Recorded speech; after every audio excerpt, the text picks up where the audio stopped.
আসসালামু আলাইকুম রহমতুল্লাহ। প্রিয় দেশবাসী,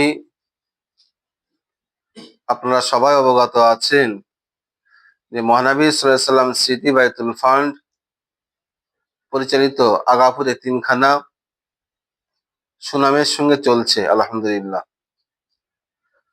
আমরা গত বছরেও আমাদের ছাত্রদেরকে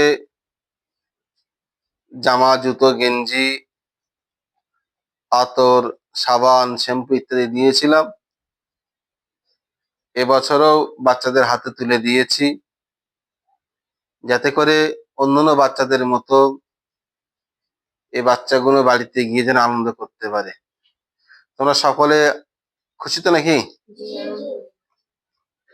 এই বাচ্চাগুলোকে যে জামা কাপড় দিয়েছে, কেউ জামা তৈরি করার জন্য পয়সা দিয়েছে, কেউ জুতো কেনার জন্য পয়সা দিয়েছে, কেউ গেঞ্জি কেনার জন্য পয়সা দিয়েছে, অনেকে অনেক রকম ভাবে পয়সা দিয়েছে। আল্লাহ যেন সকলের নেক নিয়ত এবং দানকে কবুল করেন, সকলে বলে আল্লাহুম্মা আমিন। আর আগামীতে যাতে করে এই বাচ্চারা ভালো করে পড়াশোনা করতে পারে, যারা ভিডিওটা দেখছেন, আমি প্রত্যেকের কাছে দোয়ার আবেদন করছি যেন আগাপুর এতিমখানার সমস্ত ছাত্ররা যেন ভালো পড়াশোনা করতে পারে, তাদের জন্য সবাই দোয়া করবেন। আগামীতে আপনাদের দানের আশা করছি। এই রমজান মাসে আপনাদের জাকাত ফিতরা আশা করছি, যাতে করে আমাদের বায়তুল ফান্ড এবং আগাপুর এতিমখানার কে সচল রাখতে পারি, বায়তুল ফান্ডের সেবার কাজকে সচল রাখতে পারি। আপনাদের কাছে জাকাত, ফিতরা, দান, সাদগা ইত্যাদি আশা রেখে আমি আমার সংক্ষিপ্ত বক্তব্য ইতি করছি। আসসালামু আলাইকুম রহমতুল্লাহ। সকলে দোয়া করবেন, আমাদের কমিটি এবং সদস্যদের দোয়া করবেন। আমরা বাচ্চাদের কি দিয়েছি, আমাদের একটা বাচ্চাকে দেখাচ্ছি। একটা গেঞ্জি দেওয়া হয়েছে, তারপরে এই জুতো দেওয়া হয়েছে, এই গেঞ্জি,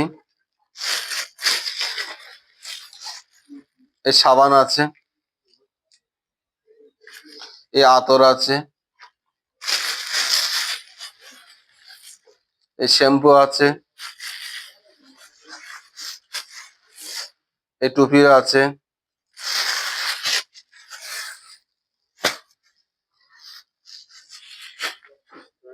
এই জামা আছে, এই পায়জামা আছে।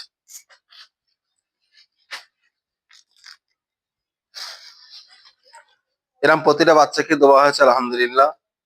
যদি আগামীতে আপনারা বাচ্চাদের যদি খাওয়ার ব্যবস্থা করতে চান, খাওয়ার ব্যবস্থা করতে পারেন। আমাদের বাচ্চারা কোনো জায়গায় খেতে যায় না। যদি আপনারা খেতে দিতে চান, তাহলে আমাদের এতিমখানায় যোগাযোগ করবেন। যোগাযোগ করে এখানে খাওয়ার ব্যবস্থা এখানেই হয়, এখানেই দেওয়া হয়। আর যদি জামা কাপড়, লুঙ্গি, গেঞ্জি এরম কিনে দিতে চান, আমাদের সারা বছরই বাচ্চাদের দেওয়া হয়, আপনারা একটু খেয়াল রাখবেন। আর বাচ্চা যদি কেউ থাকে আপনার এলাকায় জানাশোনা এতিম থাকে, আব্বা নেই অথবা মা নেই, সেই বাচ্চাদের যোগাযোগ করবেন। এখন আমরা ভর্তি নেব 1 থেকে নিয়ে 8 পর্যন্ত। এখনো বাচ্চাদের আমরা ভর্তি নেব 1 থেকে 8 পর্যন্ত ইনশাআল্লাহ।